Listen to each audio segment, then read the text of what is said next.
नमस्कार दोस्तों। आज का हमारा टॉपिक है एजोस्पर्मिया। एजो का मतलब होता है कि शुक्राणु निल हो जाए। शुक्राणु क्या होते हैं? स्पर्म होते हैं। तो कई स्टूडेंट ये समझते हैं कि जो कीटाणु होते हैं वो शुक्राणु होते हैं। जो बच्चे पैदा करने वाला मेल या मर्द का गैमीट है उसको कीटाणु नहीं कहते। कीटाणु तो बीमारी करते हैं, कुछ सिम्बायोटिक होते हैं, हमारा फायदा करते हैं। ये कह देना, बहुत अच्छे अच्छे बच्चे डी फार्मेसी, बी फार्मेसी वाले, बीडीएस वाले जब ये कहते हैं ना कि कीटाणु कम हो गए, तो कीटाणु माइक्रो ऑर्गेनिज्म होता है, बैक्टीरिया होता है, वो फंगस होता है, क्लेमाइडिया होता है, रिकेट्सी होता है। उसकी क्लासिफिकेशन हमें पढ़नी पड़ेगी कि क्या है कीटाणु। वो बिल्कुल ही अलग चीज है। तो हिंदी में कम शब्द हम यूज करते हैं, तो कीटाणु और शुक्राणु को मिक्स मत कीजिए। जब शुक्राणु निल हो जाए आदमी के सीमन में, सीमन क्या है? वीर्य है, फ्लूइड है। क्योंकि अकेले जहाज तैरेंगे कहाँ? जहाज का मतलब स्पर्म या शुक्राणु तैरेंगे कहाँ? उनको फ्लूइड चाहिए।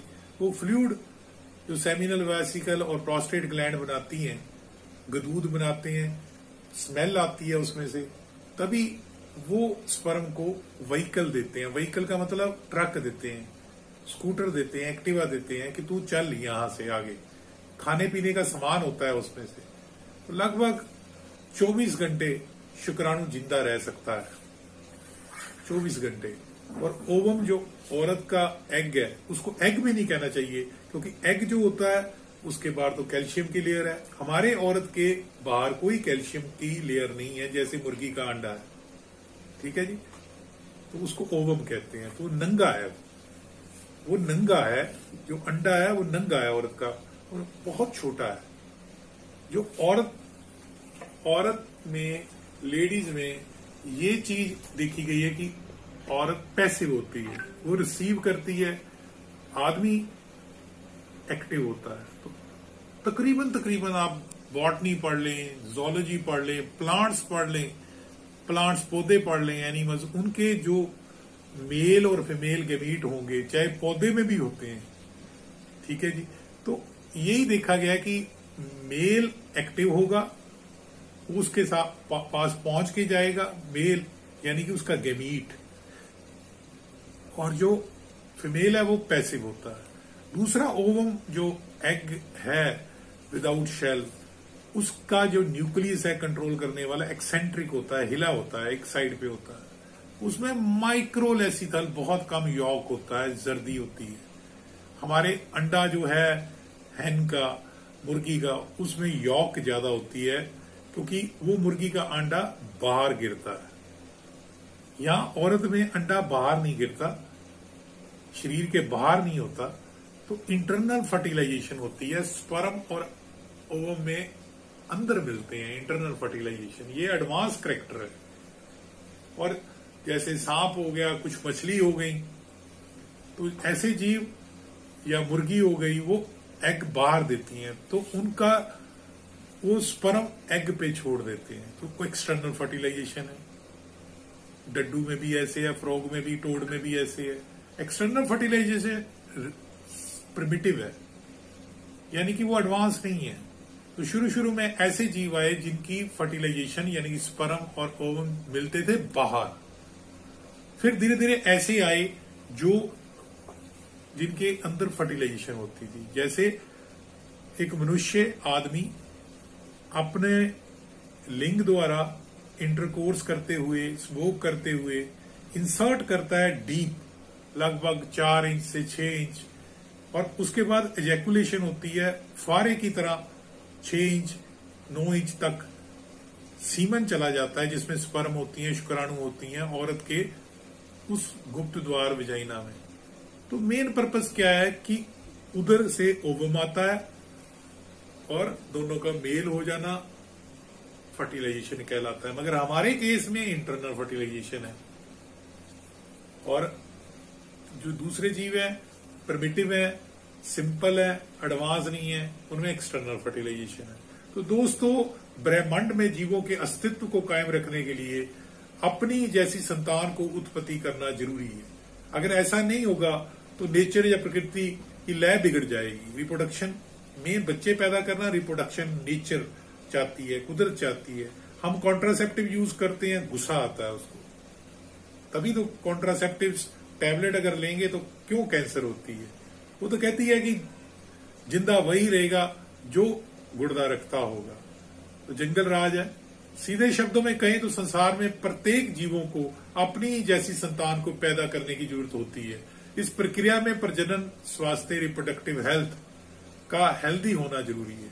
इसी वजह से हमने एक कोर्स शुरू किया है, sex and reproductive health sciences. जो बच्चा इसको करना चाहता है, +2 वाला भी कर सकता है। Sex and reproductive health sciences 6 months का है और मात्र 9900 का है। प्रजनन के माध्यम से नई संतान का जन्म होता है। प्रजनन में भाग लेने के लिए शुक्राणु और अंडाणु ओवम का हेल्दी होना जरूरी है। अगर वही बीमार होंगे तो क्या बच्चा होगा। इन दोनों के बिना प्रजनन की प्रक्रिया पूरी नहीं हो सकती। तो औरत ओवम देती है और आदमी शुक्राणु देता है। एक शॉट में एक बार जब संकलन होता है आदमी का तो सीमन निकलता है। तो ये माना जाता है कि प्रति ml 2 से 7 करोड़ शुक्राणु या स्पर्म निकलते हैं। अब 2 से 7 करोड़ बनाने की क्या जरूरत थी भगवान को, हमारे भगवान जी को क्या जरूरत थी 2 से 7 करोड़। मैं समझाता हूं। मान लीजिए कि ये स्पर्म है और ये एग है, वो इस पे मैं मारूंगा तो चांस हो सकता है कि ये मिस कर जाए। मगर इसके मैं टुकड़े कर लूं 2 से 7 करोड़ तो कोई एक तो लगेगा, प्रोबेबिलिटी तो बढ़ेगी ना। प्रोबेबिलिटी का मतलब चांस फैक्टर। तो खुदा ने क्या किया, 2 से 7 करोड़ शुक्राणु पैदा किए 1 ml में, और वो सभी भागते हैं ओम के पास। एक के किस्मत में उसको टच करना लिखा है, उसके अंदर इंसर्ट हो जाता है, अपनी टेल छोड़ देता है और फर्टिलाइजेशन जाइगोट बनता है। ब्लास्टुला और फीटस तक का सफर है, वो बाद में तय करेंगे। तो नेचर बहुत, देखिए जहां पे बच्चा चाहिए वहां पे बच्चा होता नहीं। लोग 20-20 साल देवी देवताओं के चरणों पे मनते मांगते हैं। तो ये तो साइंटिफिक एक एक्सीडेंट है। तो पिता नहीं बन पाते तो एजोस्पर्मिया हो सकता है। जानिए इसके कारण और निदान, आज यही हमारा टॉपिक है। तो शुक्राणु सीमन टेस्ट जो होता है, हम उसका फ्रक्टोज टेस्ट भी करते हैं। उसमें एक खास किस्म की शुगर होती है फ्रक्टोज, जो मोनोसेक्राइड है। उसमें मोबिलिटी कितनी है, 80% होनी चाहिए हरकत। सीमन का गाढ़ापन को विस्कोसिटी कहते हैं। अगर वो गाढ़ा नहीं है, विस्कोसिटी उसकी बहुत कम है, तो तरल है, लिक्विफिकेशन टाइम बहुत कम है, तो लिक्विफाई जल्दी हो जाएगा तो विजाइना से बाहर निकल आएगा। तो स्पर्म का ये भी लिक्विफिकेशन टाइम भी मेन रखता है। मोबिलिटी, उसका काउंट कितना है, 2 से 7 करोड़। वो मॉर्फोलॉजी, उसकी शक्ल कैसी है स्पर्म की, कि वो एबनॉर्मल तो नहीं है, डबल टेल तो नहीं है, डबल हेड तो नहीं है।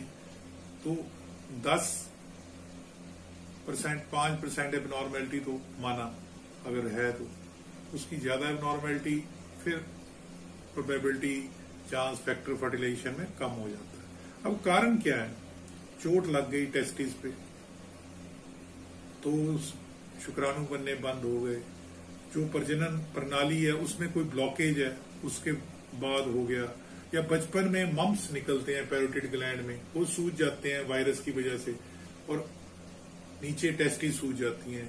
तो जो माँ अच्छी एजुकेटेड है वो बच्चे का ध्यान रखती है, कि रिपोर्ट करती है पीडियाट्रिक्स वाले डॉक्टर को कि इसके यहाँ मम्स निकले थे वायरल। वो तो चलो हम जेंशियन वायलेट लगा लेते हैं, ठीक हो जाता है, थोड़ा बुखार है पीसीएम दे दी, क्योंकि वायरल चीज का कोई इलाज तो है नहीं, सिर्फ सिम्टोमेटिक है कि एंटीबायोटिक्स दे दी, एंटी इन्फ्लामेटरी दे दी, मगर उससे टेस्टिस सूज जाता है। और टेस्टिस के को सूजने को ऑर्काइटिस कहते हैं, और वो सदा के लिए स्पर्म नहीं बना सकने वाला बच्चा बन जाता है। और अगर ये औरत में हुआ पैरोटिड ग्लैंड की इन्फ्लामेशन, मम्स, तो ऊफ्राइटिस हो जाता है। ऊफ्राइटिस मीन्स वो अंडा नहीं बना पाती, inflammation of ovary. Orchitis means inflammation of testis. तो ऐसे ही कभी कभी अंडकोशों में चोट लगना तो स्पर्म नहीं बनते, कभी कभी प्रजनन नलिकाओं में इन्फेक्शन हो जाता है जिसके कारण शुक्राणु नहीं बनते, या वायरल ओर्काइटिस हो जाता है तो नहीं बनते, या प्रजनन अंगों के आसपास चोट लगने से शुक्राणु नहीं बनते, या कीमोथेरेपी हो रही है कैंसर की वजह से तो शुक्राणु नहीं बनते, या एक आनुवांशिक रोग क्लिनफेल्टर सिंड्रोम होता है, शुक्राणु नहीं बनते। कभी कभी अंडकोश में स्पर्म तो बनते हैं लेकिन कई कारणों से बाहर नहीं आ पाते, जैसे कभी कभी स्पर्म यूरिन में आ जाता है, आस्था ब्लॉक होने कारण अटक जाता है, इस स्थिति में पुरुष पिता बनने से वंचित हो जाता है। तकरीबन मैंने देखा है कि डाइवोर्स या तो सेक्सुअल प्रॉब्लम्स की वजह से होता है या ऐसी प्रॉब्लम्स की वजह से होता है जिसमें जो बीच वाले रिश्तेदार हैं, सास हो गया, ससुर हो गया या और हो गया, ननद हो गया, वो इस चीज को हाईलाइट कर देते हैं। साइंस इसके पीछे कैसे वर्क कर रही है। अब आदमी के हाथ में रिमोट तो है नहीं कि अपनी स्पर्म को तेज भगा ले। आदमी के हाथ में ऐसा भी रिमोट नहीं है कि वो अपनी वाइफ स्पर्म को अपनी वाइफ के अंडे से जोड़ ले, क्योंकि अंडा दो किस्म का होता है, एक्स और एक्स, और कहने का मतलब एक किस्म ही हुई।